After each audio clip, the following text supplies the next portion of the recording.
Get ready for your unofficial dental hygiene podcast. These are the tales of two hygienists, one East Coast RDH and one West Coast hygienist.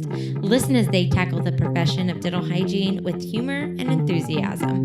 Now, please join Michelle Strange and Andrew Johnston as they tell you a tale of two hygienists. Welcome back, everyone, to a bonus episode of A Tale of Two Hygienists podcast.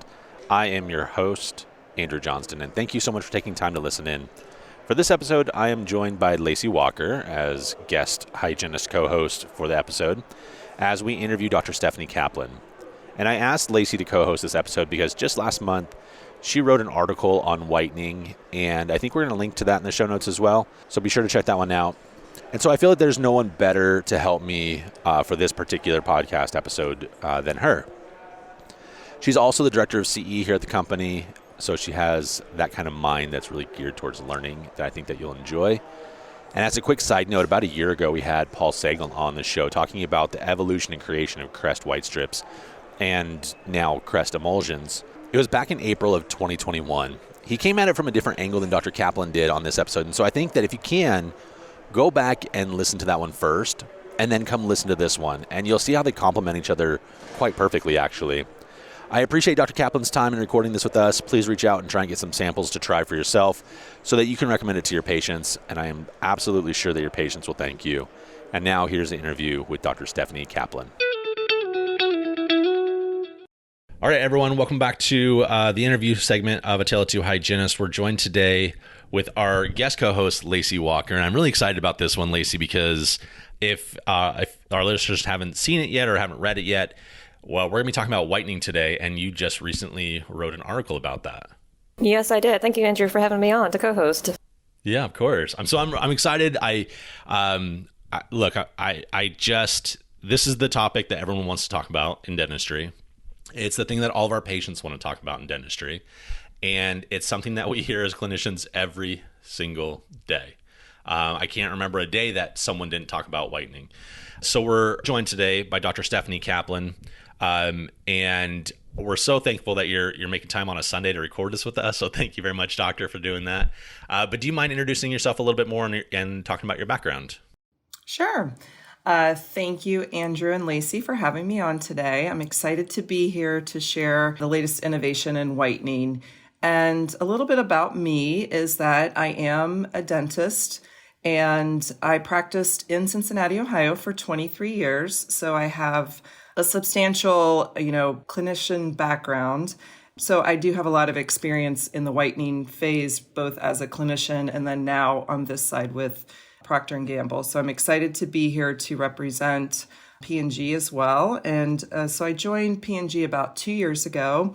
And so I work in professional scientific relations. And what that is that I'm the liaison between research and development to the dental professionals such as yourselves. And what I do is I educate on the science of our products. So I'm excited to bring our latest in innovation, whitening, to you today. Thank you. So, look, we're going to get into all of this in just a minute, but I do want to talk to a little bit about your time in private practice. Sure. I want to talk about a little bit about the evolution, like when you were, year one practicing until, just last week, what does that look like as far as the patients? Like, what are they saying? What are they asking you about? And then what are the recommendations that have come along in those years? Well, it's interesting. The practice I joined, the dentist that I worked alongside before I took over his practice, he was very much a very traditional dentist, gold onlays in the posterior region. And as I was getting into practice, it was more porcelain-driven restoration. So a lot of PFM, so porcelain fused to metal. So we were seeing a lot of opacities at the time with respect to smiles and even some of the lines up in the smile, like the metal lines when patients would really have that broad smile. And that was really difficult to block out. And then as time went on, we started seeing the all porcelain restorations, and patients were asking for that more and more, but then we were seeing fractures, and it was just really aesthetically driven. How can I have whiter teeth? And that's when tray whitening was coming out, as far as using gels and putting those into trays and sending them patients home with take-home whitening. So it was really changing the course of how we thought about smiles and color in teeth. So it was no longer you have to match what, your God-given color was. You could actually change that and enhance it. So it was super exciting, and it continues to keep evolving. Yeah, it really does, which is I think, and maybe Lacy could probably speak to this a little bit, but the evolution of whitening just in the few years that I graduated in 2009, so I haven't been practicing for all that long, and just the evolution seems to like really, really ramp up those last several years. I actually, as a side note, want to ask, bleaching or whitening, what is the proper term? That's great. I'm glad you caught that. So, I think they're interchangeable. So you are essentially bleaching from the standpoint of, if you think about your laundry and your clothes. I always said to my patients, if you think about when you bleach your clothes, you're not going to bleach them every single time you wash your clothes. You're going to do it very intentionally so that you don't ruin your clothes. So same thing is true for whitening or bleaching your teeth, is that you want to do it for a very, concise period of time, and then pause for a bit. And then as your teeth yellow again, then you would whiten. So it's not a continuous process, so that you don't do any damage to the enamel.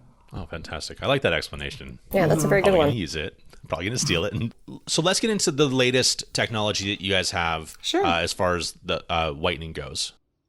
Okay. So I'm excited to, bring to you emulsion technology. So the question I like to ask is, what if I told you that you could effectively whiten your teeth and have no tooth-related sensitivity? And that's when we introduce emulsion technology. So emulsion technology is like a blend of two liquids. And if you can think of it like oil and water, because that's essentially what it is. You have a hydrophobic carrier of petrolatum, and then you have encased in it these highly active hydrogen peroxide microdroplets that, when the emulsion is applied to the tooth, those highly active hydrophilic microdroplets in water are attracted to the tooth surface, because the tooth surface is also hydrophilic. So we're getting this infusion-driven, great effective process. But what is also beautiful about it is that in the end, this petrolatum hydrophobic carrier is left behind, and it doesn't allow for tooth-related sensitivity. So because it does not dehydrate the teeth. That's incredible. That's interesting. Yes. That's so uncommon, right? It's, all right, patient, here's the whitening product, but also buy this other desensitizing product for afterwards. Exactly. Right? Or they already have Exactly. the potassium nitrate in it. Mm-hmm. Yes, exactly. So in traditional forms of whitening, we see that there's these gels and adhesives, and they're competing for that hydrophilic nature. So for example, you put these, white strips or, traditional gels and trays that we put into our mouth. They have these adhesive nature to them. And then the gels also, they compete for this hydrophilic nature. So they actually pull the hydration out of the teeth and dehydrate the teeth. And that's what also contributes to the sensitivity of the overall teeth. In addition to the increase in peroxide concentration, that also contributes to the overall sensitivity. I was going to ask what the concentration of the hydrogen peroxide is in the emulsions. So great question. So overall, the concentration is 3% hydrogen peroxide. So that's equivalent, if you think about a 3-to-1 ratio of carbamide peroxide, that's about a 9% carbamide peroxide concentration. Now, that having been said, those hydrophilic hydrogen peroxide microdroplets encased, they actually have a 5 times higher concentration. And the reason being because the diffusion gradient of like attracts like is allowing for those microdroplets to be attracted to that tooth surface at a higher concentration. So we're actually getting a better delivery system to the DEJ, down through the enamel to the dentin where the stain is, and where we then render it colorless. Do you mind, and I'm sorry to kind of detract a little bit, because like when you talk about R&D and research and all this stuff, like all of that stuff is really, really important to me. I want to talk a little bit about like what research has gone into the emulsions and how that would have differed, from the white strips that we have. So that's a great question. So what the research that I can quote is really around sensitivity. And the reason why we did this research is, can we really believe that there is virtually no sensitivity? We're seeing it clinically and with some of our other tests, but how can we measure that? So what we did was we took a meta-analysis of 21 clinical trials, and 9 of these clinical trials were evaluated using Crest whitening emulsions, and 12 of the clinical trials were evaluated using a placebo or a negative control. And the conclusion was that there's virtually no sensitivity. There's not a statistically significant difference between Crest whitening emulsions and the negative control. So we can really say that, even though when we're measured against a placebo or this negative control, we do not have whitening-related sensitivity. So we can really say virtually no sensitivity. Can you go through the application process? Because there's a light that's involved as well, yeah? Yes. Do you mind going step 1 all the way through the end of how to apply this? No, absolutely. So, yes, getting back to the light, I do want to address the light because there's a lot of myths related to lights. Do they really work? Is it a gimmick? Does it add to whitening related sensitivity? And what we did was go back to the research and look into this. And what we found was the principle of whitening, it is not a gimmick and it does not increase whitening related sensitivity if you follow these principles. If it's applied at the right time, for the right amount of time, and for a short period of time. So when you walk you through how does emulsions work, you want to apply the emulsions and wait 30 minutes. And the reason for that is because, as I talked about, it has to diffuse through the enamel to that dentin enamel junction where the stain is to render it colorless. So you don't want to eat or drink anything for 30 minutes while the emulsions, again, like attracts like, it's diffusing through the enamel to that DEJ. Don't eat or drink anything for 30 minutes, and then you apply the light. And that's what's important. So if you apply the light at the right time, after it's had time to diffuse through the enamel to that DEJ where the stain is, then you're going to get the results. And what we've seen in our study is that we get up to 30 to 50% more efficacy by applying the light at that right moment. Wow. Okay. Wow. So more efficacious, but still no sensitivity. Still no sensitivity. Yes. Wow, we're not seeing incredible. sensitivity with that. So that's really wonderful as well. So again, when we think about traditional forms of whitening and where these sensitive patients are, in my own practice, I remember, actually I'm not going to name their names, but I can give you a handful of names right off the top of my head. No, I promise I will not say their names. But, every time, they would come in for their hygiene appointments and they would say, is it time to whiten? Because they knew that they were going to have whitening related sensitivity and we were going to have to manage that through, increased time where, we would maybe every other night they would whiten their teeth or something like that just to manage that tooth sensitivity.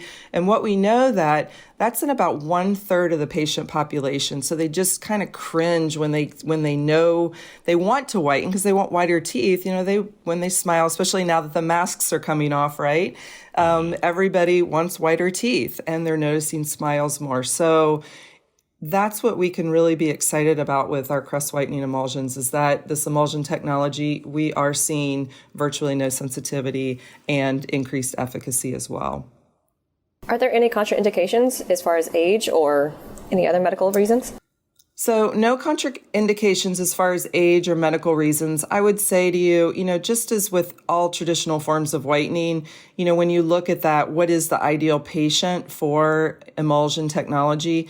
You're thinking probably in that yellower range of whitening, and when we get into the grays and the blues, we know that it just takes longer to whiten. So just setting that expectation with the patient that you may not see results as quickly as someone who just is post-ortho.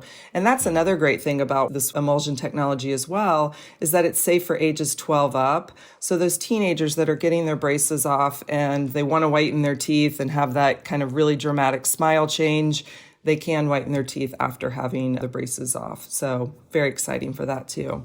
Would there be any reason that they're also whitening with this while they have their braces on? Because you could easily, I feel like, manipulate around the brackets with the wand, the tool. What do you guys call the little applicator? Sorry. It is a wand. You're right. That's exactly wand? right. It's a wand. Yeah. Great job. Okay. Good job. I know things. Yes. So what we do know is that peroxide diffuses radially. So you won't have spots after, like, for example, if you have Invisalign attachments, you're not going to have those white, little like spots that you would think after you remove the composite. But just know that it's not going to whiten the composite attachment. So I don't know. In my opinion, I think that's kind of a nice, after you're finished with whitening or with going through ortho, that's just a great finish would be to whiten then. You can whiten during ortho, but, I personally recommend doctor. After. I understand. Some people want that I understand. white pop. Oh, yes. Again, back in my practice, there were patients that would come in, all the time for their whitening touch-ups. So I get it. How long has emulsions been around? A year? So great question. This was introduced last October-ish, I believe, last spring. So just since I've been here, emulsion technology has come out. What we did, though, is this past January, we just introduced a professional exclusive. So there is, within this professional exclusive, there is a 25-gram tube of emulsions with wand applicator, and then also an on-the-go 10-gram tube that has a built-in applicator. So you can, throw it in your pocketbook, your briefcase, your pocket, whatever, so you can whiten on the go throughout the day. And then there's also a 5-minute light in this professional exclusive as well. And another great thing about emulsion technology is that you can whiten up to 4 times per day safely. So again, on the go, you can say after lunch, you want to, throw on some emulsions and whiten. It's literally apply and go. But again, do not eat or drink anything for 30 minutes so that the peroxide has time to diffuse. And the feedback, though, I personally use this, so I'll try not to foreshadow too much. But the feedback from clinicians it's been pretty good so far. There's not like a weird taste or anything that they have to worry about during the day if they're going on the go.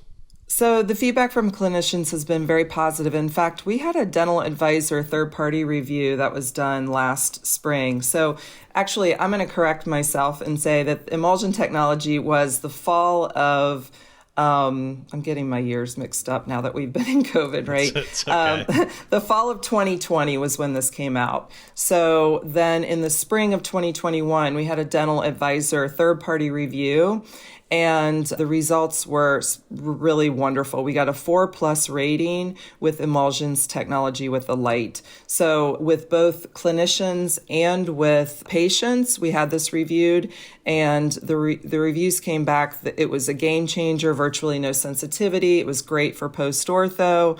So yes, the results kind of out in the field have been very positive.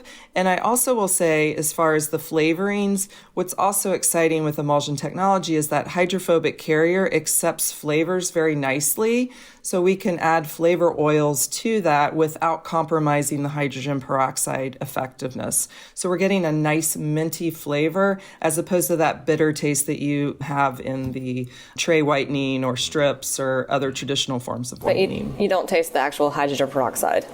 Exactly. Okay. And then can you also explain the other ingredients? Like, how is it sweetened or flavored? Just through the flavor oils. It's not really sweetened. It doesn't contain sweeteners in it, just the flavor oils.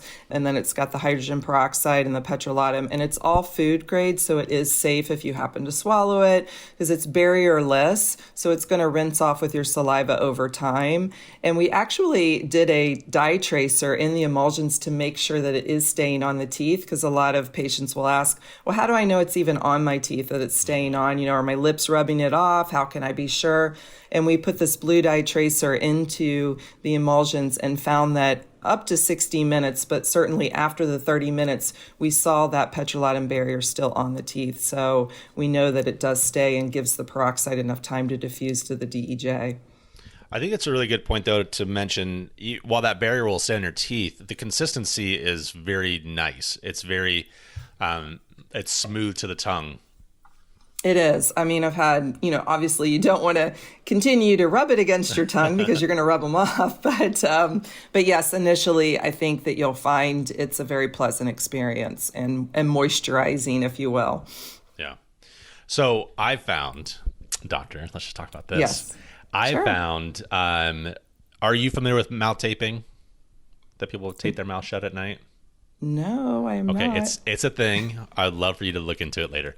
Okay. I will do that. So I found that, a lot of people who leave their mouth open when they sleep, their teeth will dehydrate, right? So you'll end up having that little white spot because of it so dehydrated in the morning. But what I've done with the emulsions, I'll put it on, wait the 30 minutes, do the light, then tape my mouth shut, go to sleep. And, And what I find is that it feels like it's almost even more moisturized when I wake up and when I'm doing that than just by regular mouth taping. Wow, I love that. I love that little tip. And actually, that is, I will go back and listen to that episode, and I will Google that when we're finished, because I think that is wonderful. And I'm thinking about, again, a certain number of patients in my practice where the mouth breathers, and I would see the dehydration of the gums and always having kind of the red lines around their gums, and they were, had bleeding and such, and that's wonderful. They make, and Lacy, I don't know if you know the name of it, but they actually make a tape, like a mouth tape just for this. Wow. Really? Yeah. I do have one question. Sure. Where can they buy it or purchase? Do they have to purchase it in office? Can they purchase it themselves online? So that's a great question. So depends. If you want the professional exclusive, that is available through the profession, and that 2 ways to get that. One would be through your local rep, Crest Oral-B rep, and then the other would be on crestoralbproshop.com, and I think I gave Andrew the links for that.